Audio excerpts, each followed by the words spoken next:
Hey everyone, and welcome back. It feels like AI is absolutely everywhere these days, Doesn't it? especially all this buzz about large language models. Yeah. It can feel kind of overwhelming trying to keep up with all the latest developments, wouldn't you say? It really is. The field is moving so fast. Exactly. And it got me thinking, with all this talk about AI's energy consumption, Uh-huh. where are LLMs actually headed? Right. Like, is it all about just building bigger and bigger models? Yeah. Just packing in as many trillions of parameters as possible? Yeah. Or are we going to see a shift towards smaller, more efficient models that can, achieve the same or even better result without needing so much energy? That's the big question, isn't it? And it's Yeah. it's not so simple. It's Right. easy to get caught up in all the hype around these massive models. Absolutely. You hear about GPT-3 with its 175 billion parameters. Yeah. And then rumors start swirling about, Baidu's Ernie supposedly having something like 10 trillion parameters. Yeah, it's mind-boggling. You can't help but be impressed by the sheer scale. For sure. But we're also seeing these smaller, nimbler models Right. that are proving that bigger isn't always better. Like they're taking on the Goliaths. Exactly. And a great example is Microsoft's Phi 1. Okay. It's got a comparatively tiny 1.3 billion parameters. Wow, that's tiny. But it can actually hold its own against much larger models in certain tasks. Really? Yeah, and the secret, well, they trained it on this super high-quality data set Interesting. that focused on textbook-style information. Ah, It just shows how focusing on smarter training and data quality right. can lead to these surprisingly capable and potentially much more efficient models. Okay, so it's not just a numbers game. Right. There's more to AI than just throwing more parameters at a problem. Absolutely. But to really understand this landscape, Yeah. I think we need to take a look at some of the major players. Mm-hmm. And wow, there's a lot of them. There are. So you've got the big commercial players like OpenAI with their GPT series. Right. Which, by the way, includes the models that power ChatGPT. That's right. We're talking Yeah. GPT-3, GPT 3.5, GPT-4, and the latest one, GPT-4o, which can handle images and video. It's really interesting, GPT-4o, Yeah. because it's supposed to make ChatGPT's interactions feel much more natural, almost human-like you're talking to a digital friend. Oh, that's pretty cool. Right. And then, of course, you have Google's Gemini, Oh, yeah, Gemini. which is making a lot of noise. I've heard some things. Because it can understand not just text, Mm-hmm. but images, audio, and video. It's multimodal, is what they call it. Yeah, exactly. Multimodal. Like, it has senses beyond just language. Exactly. Why? And then you have Anthropic's Claude, Right, Claude. which they designed with a focus on ethical AI principles. Interesting. So they really want to ensure that it's, helpful, harmless, and accurate. So it's not just about pushing the boundaries of what's possible. Yeah. It's about doing it responsibly. Exactly. Okay, so you've got these big commercial giants, but then there's also this huge wave of open source LLMs. Yeah, it's like a global collaboration On on... steroids. Yeah. It's really electrifying. Absolutely. It's making this technology accessible to everyone. Right, and there are some serious contenders in the open source world, right? Definitely. Like Meta's LLaMA, which has a whole family of models now. Right. Stability AI's Stable LM, which they're trying to make super transparent. Uh-huh. And then Mistral's Mistral, which is getting a lot of attention for its efficiency. It is. These open source models all have something unique to offer, They do. and they're evolving incredibly quickly. One of the most amazing things about open source is that it's fostering this global network of innovation. Right. Anyone can download these models, experiment with them, tweak them, Yeah, and even contribute back to the community. it's pretty amazing. It really is. It's like a giant collaborative brain constantly learning and adapting. I like that. But here's where it gets really interesting. Okay. This kind of ties back to our original question about where LLMs are headed. Mm-hmm. There's this constant push to scale up. Yeah. More parameters, more data, more processing power. Right. But is that really the only way forward? Right. Could smaller, smarter models be the key to a more sustainable AI future? Well, that's the debate. Yeah. Both sides have strong arguments. Uh-huh. Larger models, they do offer more complexity and capacity. Sure. They can handle more nuanced tasks. Right. Learn from more data. Uh-huh. And maybe even reach a deeper level of understanding. Yeah, but there's growing evidence that advances in model architecture, Right. training methods, and data quality Yes. are starting to close the gap. They are. Like we're seeing smaller models get comparable or even better results Yeah.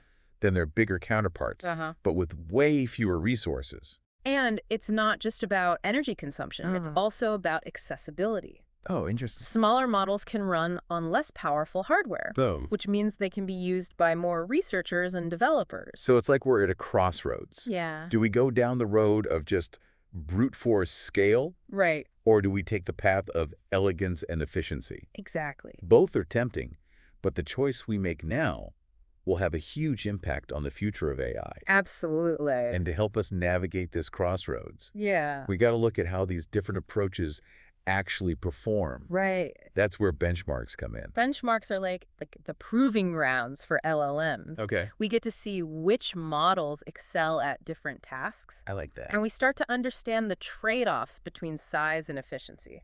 All right, so let's talk about some of these events. Okay. We have the Hugging Face Open LLM leaderboard, which is a big one. Yeah, it's a good one. What exactly does that measure? Well, the Hugging Face leaderboard is great because it covers a wide range of tasks. Like text summarization, question answering, translation. So it's like a general assessment of language proficiency. Yeah, you could say that. And then you've got the LMSYS chatbot arena, which sounds a lot more interactive. It is. The chatbot arena is all about conversational ability. Okay. They put different chatbots against each other, and users get to vote on which one they think is the most, human-like. So it's like a popularity contest for chatbots. Yeah, you could say that. That's pretty cool. It's a fun way to gauge how well they can hold a conversation. Yeah, for sure. And then there's MMLU. MLLU. Yeah, it stands for... Might be good to try to pronounce that. It's a mouthful. It stands for Massive Multitask Language Understanding. Okay. Basically, it tests how well a model can understand and reason about information from different areas like science, history, math. So it's like an academic decathlon for LLMs. Exactly. And speaking of specialized skills, there's also Human Eval, which focuses on coding. That's right. It's for anyone looking to use LLMs for software development. Exactly. Okay, so we've got these events testing different abilities. Yeah. From language to conversation to coding. Right. But how do they help us understand the trade-offs between size and efficiency? That's a good question. Because that's what we're trying to get at, right? We are. Yeah. And this is where it gets interesting. Okay. We're starting to see that smaller models, especially ones using innovative architectures like Mixture of Experts, are getting impressive results. Okay. Often rivaling or even beating their larger counterparts. Really? Especially in certain tasks. So these smaller, more efficient models are holding their own. They are. That's amazing. For instance, in some recent benchmarks, Mistral's Mistral model, which only has 7 billion parameters, outperformed LLaMA, which is a much larger model with 70 billion parameters. Wow. In some language understanding tasks. So it's smaller, but it's doing better. And probably using way less energy. That's huge. It is. But why are we still so focused on building bigger models? Well, there are a few reasons. Okay. First, bigger models often have a higher potential. They can handle more complex things, learn more nuanced patterns. Okay. And potentially reach a deeper understanding. Right. Second, there's kind of a bigger is better mentality. Sure. Like a drive to just push the boundaries, even if it comes at a cost. I get that. And third, there's a lot of momentum. Yeah. Companies and research labs have invested a lot in these large models. Right. So they're not going to just abandon that investment. Makes sense. So it's a combination of factors. Yeah. Ambition, momentum, and the belief that bigger models still might hold the key to something even greater. Okay, so it's not just one thing. Yeah. It's a mix of different forces driving this. Exactly. But I think what's important to remember is that it's not about choosing one approach. Right. It's about finding the right tool for the right job. Yeah. And recognizing that different approaches have their own strengths and weaknesses. For sure. So as we move forward, Yeah. it's crucial to stay informed, be aware of the different approaches being developed, Right. and understand the trade-offs involved. It's a complex landscape. It really is. But it's also incredibly exciting. That's the thing. It's like there's so much happening. Yeah. And it's hard to predict what the future holds. It really is. But that's what makes it so fascinating. Exactly. It's a thrilling time to be following this field. Couldn't agree more. Welcome back to our deep dive on LLMs. Back for more. Last time we were talking about those benchmarks, Right. like the LLM Olympics. I love that. It helps us see how different LLMs actually perform. Right. Right. And remember, there's no single best LLM. Right. It all depends on what you're trying to do.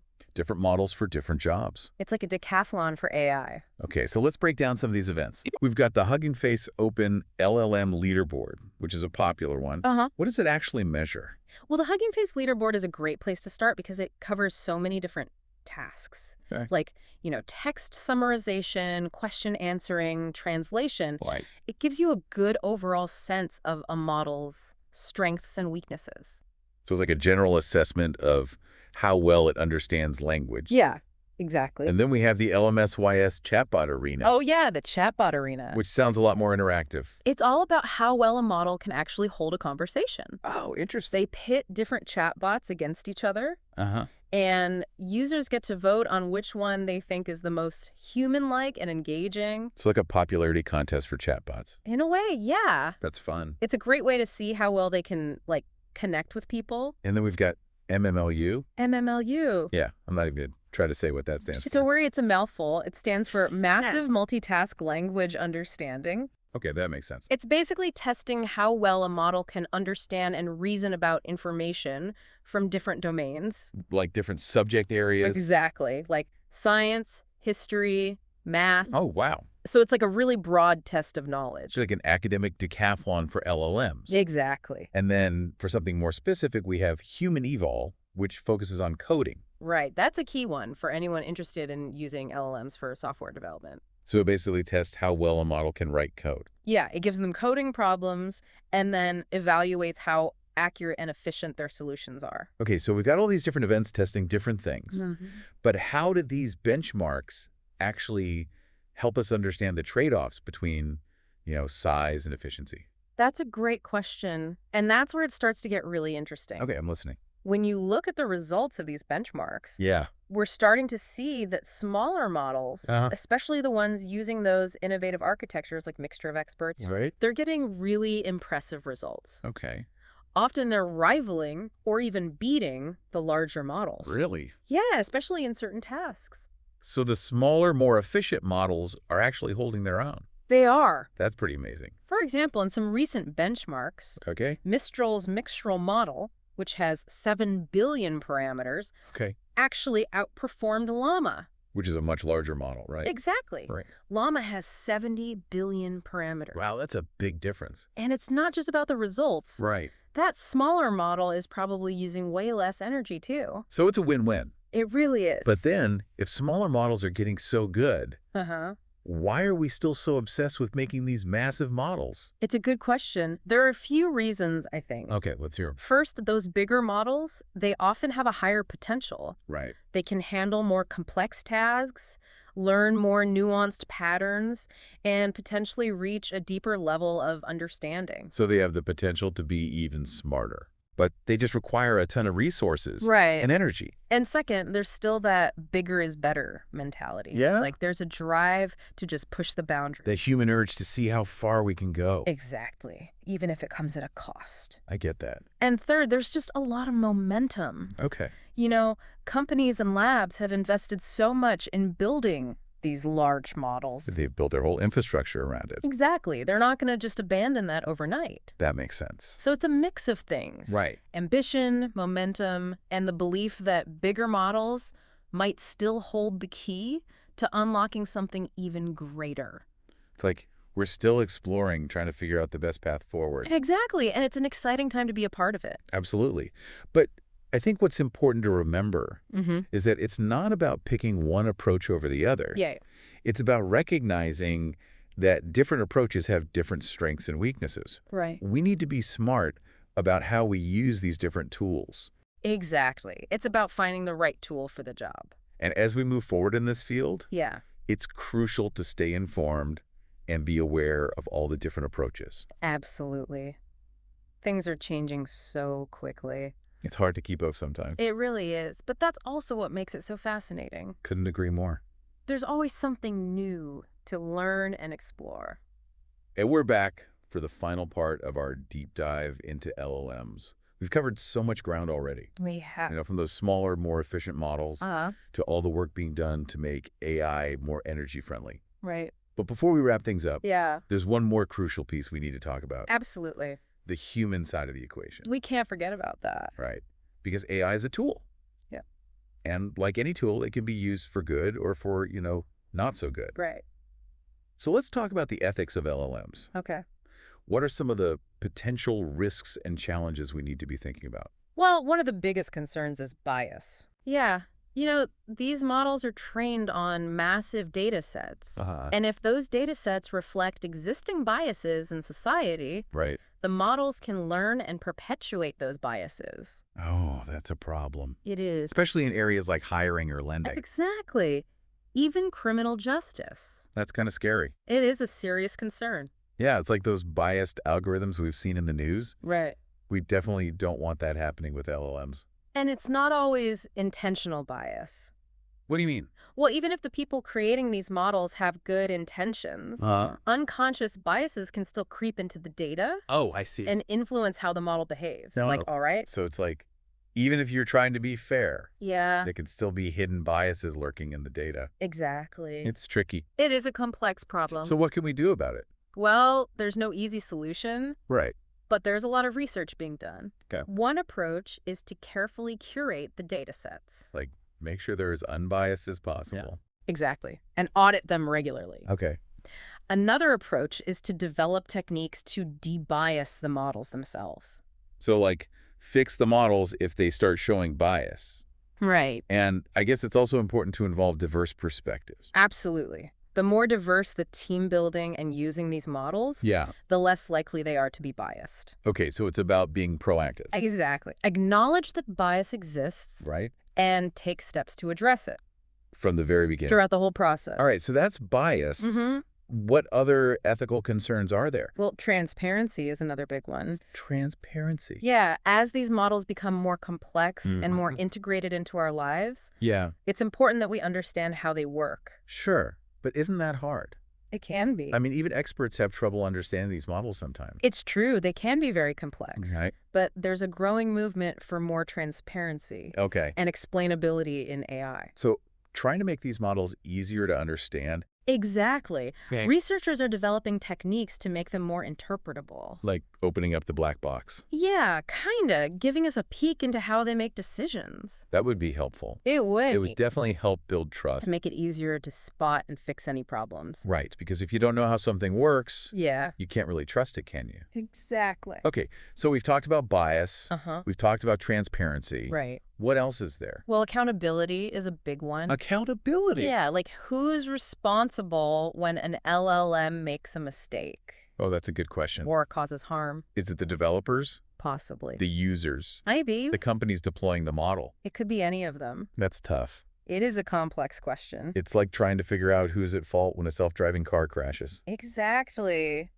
It's a legal and ethical minefield. And it's only going to get more complicated as AI becomes more powerful. It will. So we need to figure this out. We need to have clear guidelines and frameworks in place. Absolutely. So that AI is used responsibly. Right. And so that there are ways to address problems when they arise. Because they will arise. Inevitably. Okay, so we've talked about the potential risks of LLMs, bias, transparency, accountability. Important stuff. But we also need to remember the incredible opportunities. Oh, absolutely. LLMs have the potential to do so much good in the world. They do. Address climate change, fight poverty, cure diseases. The possibilities are endless. It's exciting. It really is. It's a reminder that despite the challenges, AI also has the potential to make a positive impact. So it's up to us to make sure it's used for good. Right. All right, so we've explored the risks. Yeah. We've seen the potential. But what about the bigger picture? What do you mean?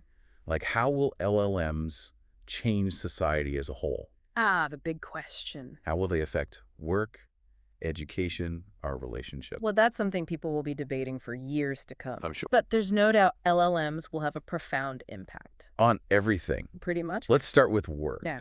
A lot of people are worried about AI taking their jobs. It's a valid concern. Yeah. Some jobs will definitely be automated. Right. But AI can also create new jobs and opportunities. So it's not necessarily about replacing humans, No.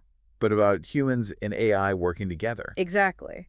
And that's where the real potential lies. I like that. Combining human ingenuity with the power of AI. Okay, so that's work. What about education? I think LLMs have the potential to revolutionize education. Really? Think about it. Okay. Personalized learning, real-time feedback, Yeah. making education more accessible to everyone. It's like everyone has a personal tutor. Exactly. And LLMs can also help teachers. How so? By automating tasks like grading or lesson planning. So teachers can focus on, like, the human aspects of teaching. Exactly. Inspiring and mentoring their students. That makes sense. It's all about using AI to augment human capabilities. Not replace them. Right. And lastly, relationships. Wow, relationships. Well, how will LLMs change how we interact with each other? That's a tricky one. Yeah. On the one hand, AI could help us connect with people from all over the world. Break down barriers. Exactly. But on the other hand, we could become too reliant on AI for companionship. And lose some of that human connection. The balance. Like with everything else we've talked about. Exactly.